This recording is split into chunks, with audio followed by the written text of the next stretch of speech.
২১ ঘণ্টাতেও উদ্ধার হয়নি রাজশাহীর তানুরে গভীর গর্তে পড়ে যাওয়া শিশু সাজিদকে অক্ষত অবস্থায় উদ্ধারে এখনও চেষ্টা চালাচ্ছে ফায়ার সার্ভিসের ৫টি ইউনিট।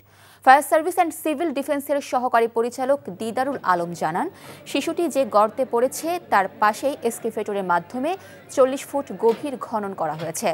এখন ফায়ার সার্ভিসের রেস্কিউ টিম খনন করা গর্ত থেকে সেই গর্তে সুড়ঙ্গ করছে। সুড়ঙ্গ করার পর ওই গর্তে যদি শিশুটিকে পাওয়া না যায় তাহলে আর খনন করা সম্ভব হবে না।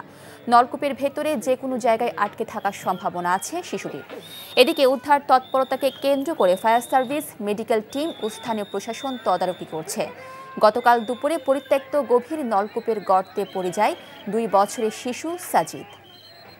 আমি সামনে হেঁটে গেছি, আমার পোলাটা পিছে পিছে যাচ্ছিল, যাতে লাগে পিছলা পড়ে গেছে। আমি পিছে ঘুরে তাকায় দেখছি ছাওয়াল আমার মা করে ডাকছে। আমি পিছে ঘুরে তাকায় দেখছি ছাওয়াল নাই, গর্তে থেকে মা করে ডাকছে। একটা সময় খবর পাই আমরা জনবল নিয়ে টার্নআউট নিয়ে আমরা আসি, এখানে ঘটনাস্থলে আসার পরে দেখি এই অবস্থা।